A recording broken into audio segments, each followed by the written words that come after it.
Alam nyo, sa totoo lang, ang mga Pilipino ngayon na iba, na ang daming nagmamak sa mga Duterte, especially kay President Duterte, nang dahil sa war on drugs. At yang mga naan dyan sa kongresong mga hinayupak na mga putang inang hayop. Oo. Ikaw lalo ka na barbers. Plastic mo, gago ka, tangina mo. Marami pa dyan. Marami pa dyan. Dapat sana, nung tumakbo si President Duterte, nung nagparamdam siya 2015, nung tumakbo siya, nung nagsasalita siya tungkol dyan, pag siya ma-presidente, ganyan, pinaparamdam na sa lahat. At kayo rin, sumakay. Dahil sa kasikatan ni President Duterte that time, no? Kayong mga nasa Kongreso, nasa Senadong iba, tapos bumaliktad na andun na kay Bangag. Sinisiraan na si President Duterte. Kunyari hindi kayo nakakaano dun sa war on drugs na ginawa ni President Duterte. Kunyari may extrajudicial killings, especially ka na barbers. Noong mga panahon na yon, na nung eleksyon, campaign time time pa lang, nung pangangampanya pa lang, di sana ang pinuto nyo si Maruhas. Kasi si Maruhas, alam niya kung saan bibili ng cocaine, ng shabu, ng lahat ng drugs. Kasi nga, kasampakat siya at kasama siya sa panahon ng Abnoy administration na yang bangag na yang Marcos na yan ay senador noong 2012, sangkot na siya sa paghit-hit ng cocaine. So, ibig sabihin nun, panahon ng Noynoy administration, ng Aquino administration, ginawa niya na talagang narco state ang Philippines. At yang bangag na yan, na Marcos na yan, Bongbong Marcos na yan, ay talagang talamak na yung pagdadrugs. Kasi nga, kung hindi siya nagdadrugs, bakit naandun ang pangalan niya sa PDEA? Kung hindi siya gumagamit ng cocaine at kumakain ng cocaine, hindi siya magkakaroon ng video at hindi magkakaroon ng pre-ops ang mga taga-PDEA. 2 beses ipinakita kay President Duterte galing sa PDEA yung listahan na naandun ang pangalan ni Marcos Jr. Ngayon, gigil na gigil kayo, mga hayop kayo. Sasabihin nyo, ang drug lords na yan na si Kerwin Espinosa, ang tatay niya ay isang politician. At yang si Mabilog, yung mga nandun sila Nova Paruhinog, ay, ano yun? Gawa-gawa? Nakaliwanag ang mga yun.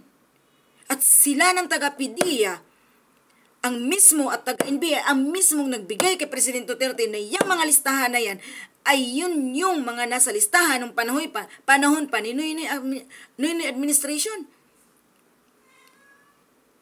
Ngayon sasabihin nyo, tangina, tinakot siya ni Bato. Kasi gito ganyan. Naniniwala pa kay Kerwin. At ikaw, Laila de Lima, putang ina mo. Bakit? Anong ginagawa mo sa Bilibid? Anong ginagawa mo sa Bilibid prison? Anong ginagawa mo sa mga convicted nandun? Pinapataba mo. Binigyan mo pa sila ng posisyon. May mga office pa sa kanilang mga kubol doon sa Muntinlupa, di ba? Hari si JB, si Bastian, si Kulango, at yung dalawang magkapatid na Lim. Hindi ka sangkot? Laila de Lima? Tapos ngayon sasabihin mo,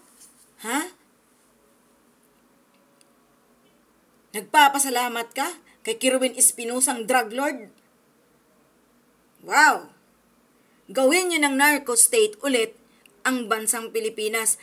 Mag-invite na kayo, magpa-invest na kayo ng mga drug lords na galing sa ibang bansa. Para at least kahit papano yung ating bansa kumikita, mga putang ina kayo, mga hayop kayo yung nasa Congress at nasa kampun ni Romualdez at ni Marcos Jr. Administrasyon ni Marcos ngayon, Marcos administration, Wala na. Walang investments. So, ang gawin nyo na lang para may income ang Pilipinas, mag-invest na lang kayo ng mga drug lords, drug peddlers, magpagawa na kayo lahat. Yan na lang ipagawa nyo. Mga laboratory ng shabu, laboratory ng cocaine. Yun, maganda yun. Yan na lang gawin nyo. Para at least kahit papano, may investments ang Pilipinas, may mga investors. Oo, yung anong wala pa dyan, anong hindi pa malakas dyan. Oh, crystal meth.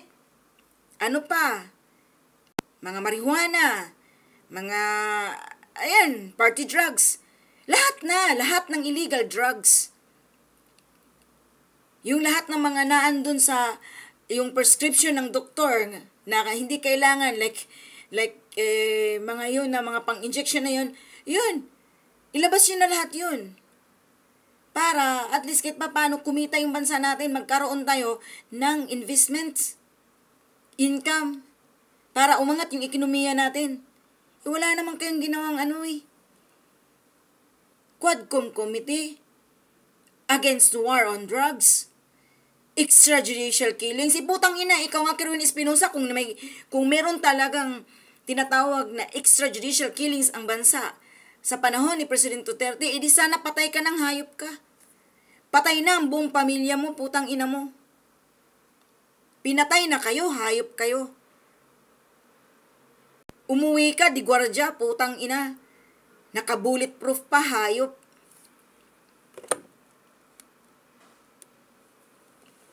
Oh. Kung talagang may extrajudicial killing sa panahon ni President Duterte, di sana maraming namatay doon sa Bilibid Prison, yung mga sangkot dati na mga drug lords, pusher. Oh. Ganito ang bansa natin, guys.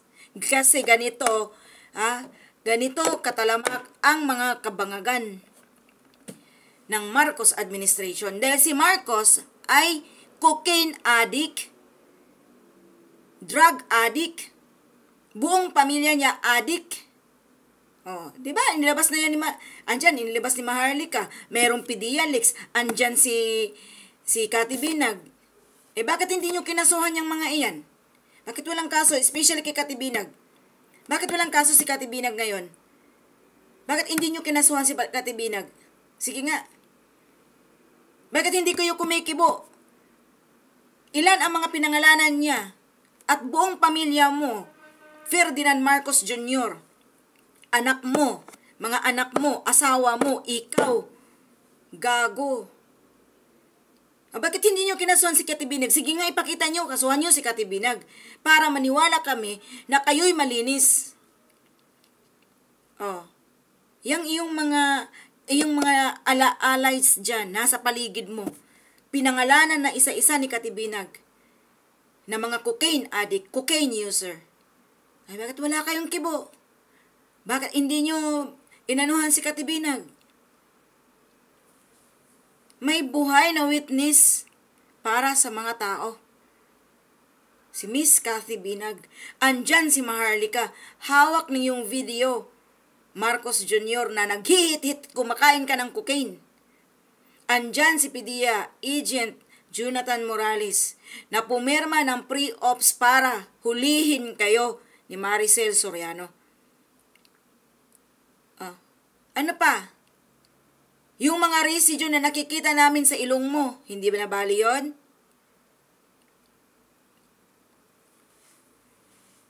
Tapos ngayon, mas lalo pa yung pinoprotektahan ang mga drug lords. Yung mga drug lords o drug peddlers protectors. Pinoprotektahan nyo at ang bansa ngayon, ibabalik nyo bilang narco state ang Philippines. Katulad nung panahon ni Noynoy Aquino. Ganyan ang Philippines. Walang investments, walang kinikita, bagsak ang ekonomiya, tumaas ang inflation, walang perang pumapasok. Pero, nakatutok kayo sa mga drug lords at drug peddlers at sa drug trade sa panahon ng nakikitil sila at nasusupil sila ng war on drugs ni President Duterte.